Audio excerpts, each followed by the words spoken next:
Hello everyone, welcome to Legacy IAS Academy.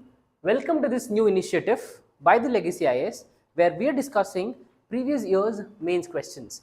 So if you have not checked out our previous videos, I would strongly recommend you to go back, watch our playlist where we have discussed all the previous year's questions from the art and architecture point of view in your mains examination. From 2015 till 2022 mains, we have discussed all the questions that were asked in the UPSC mains examination from art and architecture.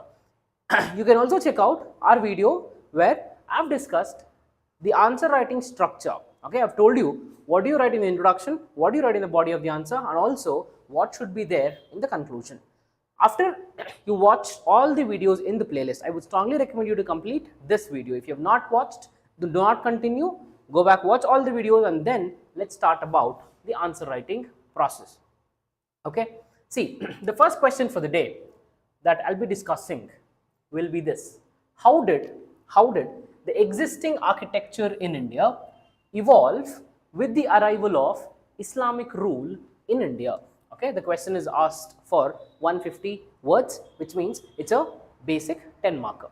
Here, see, if you want, you can divide this particular question into two different components. One component talks about how did the existing architecture in India evolve with the arrival of the Islamic rule in India. Two important components to be discussed in the answer. First one is the what is this prevailing structure and how did it get evolved after the advent of Islamic rule in India. If you all have studied medieval history, you would be very much comfortable with the advent of Islam or expansion of the Islam into India. So somewhere in the year 712 AD, 712 AD is when we have the first Islamic invasion that's happening on India by a person called Muhammad bin Qasim. 712 AD, Muhammad bin Qasim occupies a small province in the Sindh area, and this is considered to be the first Islamic invasion on India. Followed by this, we have the Ghaznevite dynasty and we have the Ghazi soldiers belonging to the Ghaznevite dynasty. You would have studied all this, and we have the Muhammad Ghazni's invasion starting from 998 to 1026 AD. This is a huge time period of Muhammad Ghazni starting from 998 to 1026. So in this entire 26 to 28 years of the Muhammad Ghazni's rule, Ghazni would invade India 17 times. Okay, look at his perseverance. Okay, look at his commitment. Okay, not just one attempt in the UPSC, not just two attempts in the UPSC, not just three attempts. He gave 17 attempts, and remember, all 17 attempts, Muhammad Ghazni was successful. 17 successful attempts, and the final one in the year 1025 was the Battle of Somanatha. Where in Gujarat, the temple of Somnath was plundered, looted, destroyed by Muhammad Ghazni and his soldiers. Clear? So this ended in the year 1025, and following this, we have the founder of the Islamic rule in India, that is Muhammad Ghori. Muhammad Ghori invaded India for the first time in the year 1191 AD. Okay, 1191 AD, Muhammad Ghori invaded India, fought against Prithviraj Chauhan, and Prithviraj Chauhan defeated Muhammad Ghori, and Muhammad Ghori went back. 1192 came back again with the second battle of Terrain. 1191 was the first battle of Terrain. 1192 is the second battle of Terrain. So in the second battle of Terrain,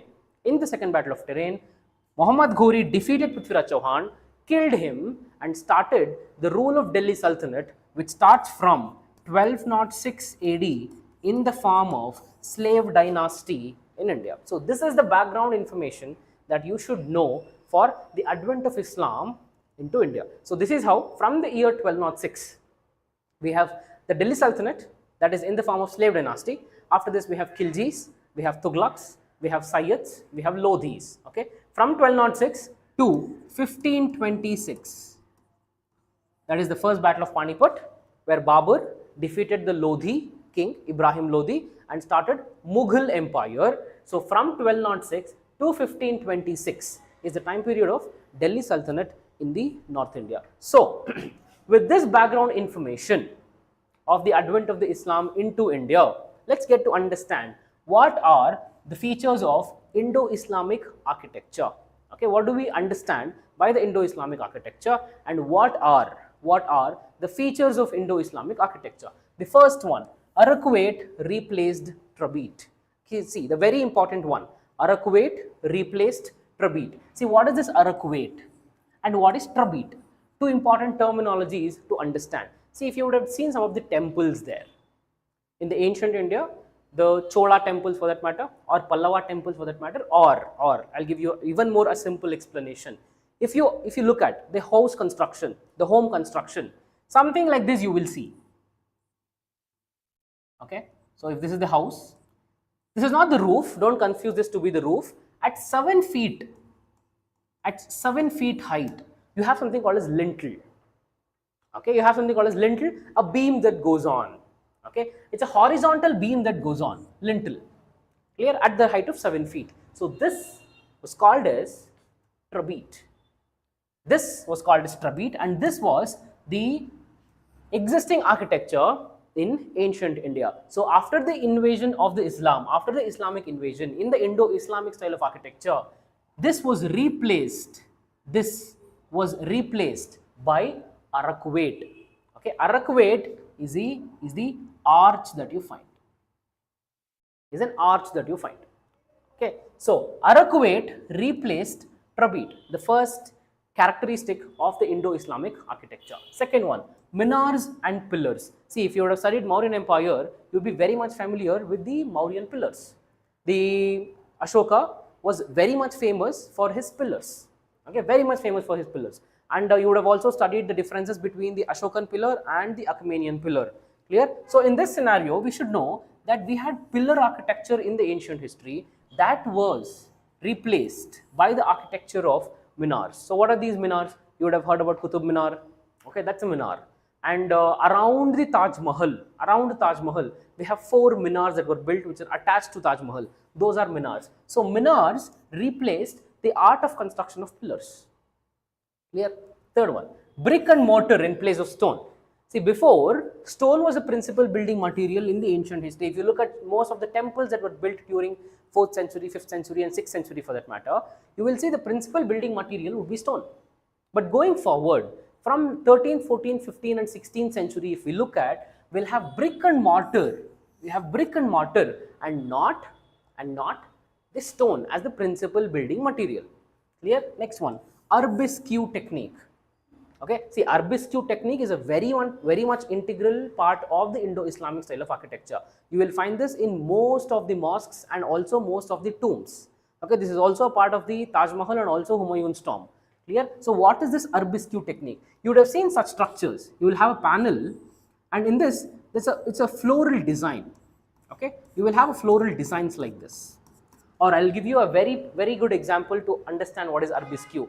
In some of the village side, countryside, where the houses were constructed somewhere around 1900s or 1990s, something like this time period, at the center of the living room, you have a space for the fan in the ceiling. So around the fan, with the POP, we have some floral designs which are covered always, which are colored with brighter colors all the time. So that is an Arbisque technique. As of now, so such Arbisque technique have been ingrained into the Indian architecture.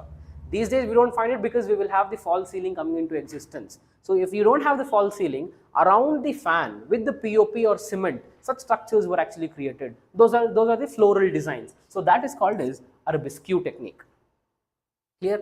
What is Pitra Dura technique? Pitra Dura. You can see Pitra Dura in Taj Mahal. So what does Pitra Dura is? You have a panel like this, and this is a white marble panel. So in this white marble, small pieces are carved. Okay, holes are carved, and these small stones that you get out of these holes, those small stones are colored, and once they're colored, they're again put in place, and once they're put in place, you will have a pattern. So that is called as Pitra Dura technique. Clear? If you look at this Arbisque and Pitra Dura, these are very much integral part of the internal decoration. Okay, that was a part of Indo-Islamic style of architecture. Next, Jali work. See, Jali work is something that you would have seen. You will have a window like this, and in the window you will have small holes that are built. This is like a mesh. Okay, this is like a mesh. So this is for the purpose of ventilation. This was for the purpose of ventilation. So jali work, Pitra Dura, Arbisque, very much integral part of Indo-Islamic architecture. I'll tell you one more. 7. Something called as four-sightening technique. Four-sightening technique. Okay, you would have seen some of the images where there is a huge rock, and if you just put your hand like this, it will appear as if you are holding a rock. Okay, or if there is a huge minar, and if you put your hand like this, it will appear like you are the minar is actually hanging from your hand. So such illusions can be created with Taj Mahal. So that is called as four-sightening technique. Clear?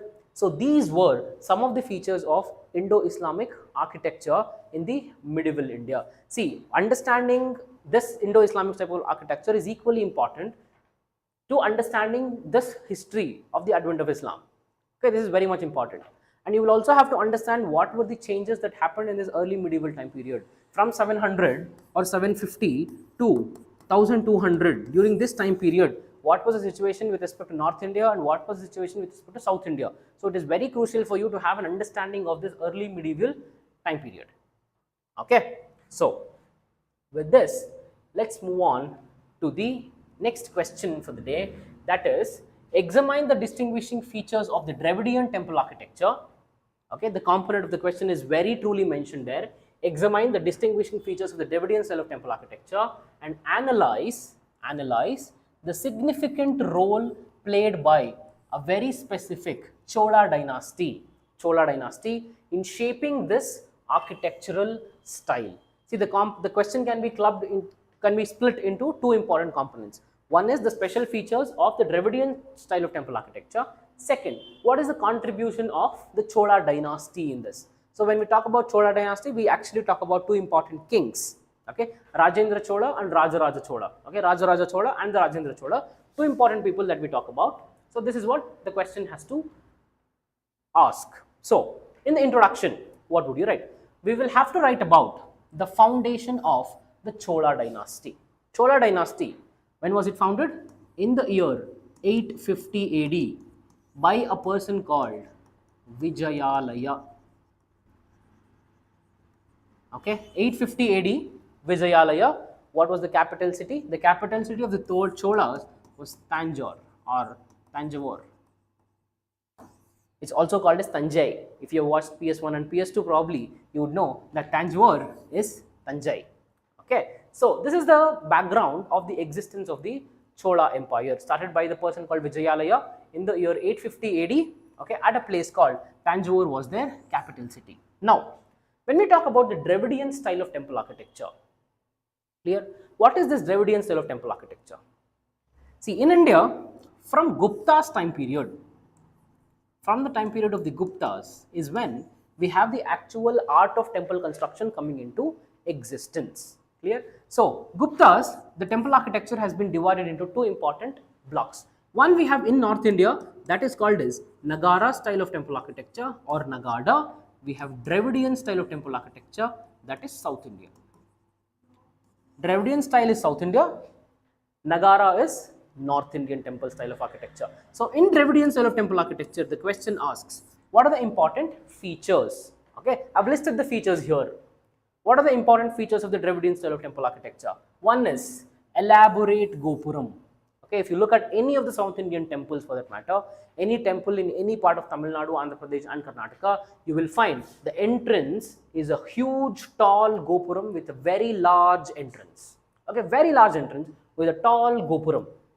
Clear? So this is a very integral part of South Indian temple architecture. Second, mandapas. Okay, what are these mandapas? See, mandapas are like secular buildings. In the sense, this is a place where you stand. This is a place where you stand and you have arti, you have tirtha, and you get prasada, and you have some rituals going on by the priest. So all the religious activities happen at mandapa. Garbhagriha, also called as sanctum sanctorum. You can write this as GG. Garbhagriha. Okay, this is a place where the deity is actually kept. Clear? So you will have a place where you can just go, you will have railings, you will have to stand there, and the priest would come inside Garbhagriha and your transaction happens that place. So that place is called Mandapa, where you are not allowed to enter. That is called as Garbhagriha, also called as Sanctum Sanctorum, where the deity is actually placed. Vimana. See, Vimana is an elevated tower that is placed on the Garbhagriha. On the Garbhagriha, suppose the Garbhagriha is like this. Okay, suppose this is the Garbhagriha, let's assume, and you will have Vimana like this. Okay, you would have observed this, Vimana like this, a pyramidical structure above the Garbhagriha. This is Garbhagriha and this is Vimana. And on the Vimana you will have Kalasha. Okay, these are called as Kalash. Okay, so around Garbhagriha you will have something called as Pradakshina Patha, also called as PP. Pradakshina Patha is around Garbhagriha. Clear? Next, this is the Pradakshina Patha. And one more very much integral part of the Dravidian style of temple architecture, which would differentiate Dravidian style from the Nagara style, is the presence of water source.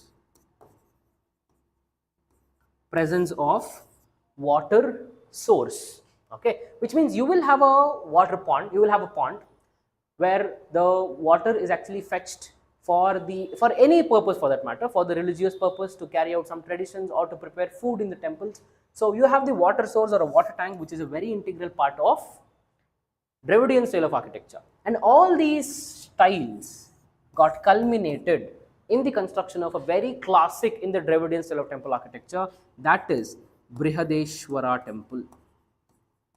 Brihadeshwara temple at Tanjore is a very much classic example of all these features that we have discussed as a part of Dravidian style of temple architecture. Okay, so with this we have come to the end of the video. If you have liked the video, please subscribe the Legacy IAS Academy, hit the like button and also hit the bell icon to get all the latest updates from the Legacy IAS Academy. Have a nice day. Thank you.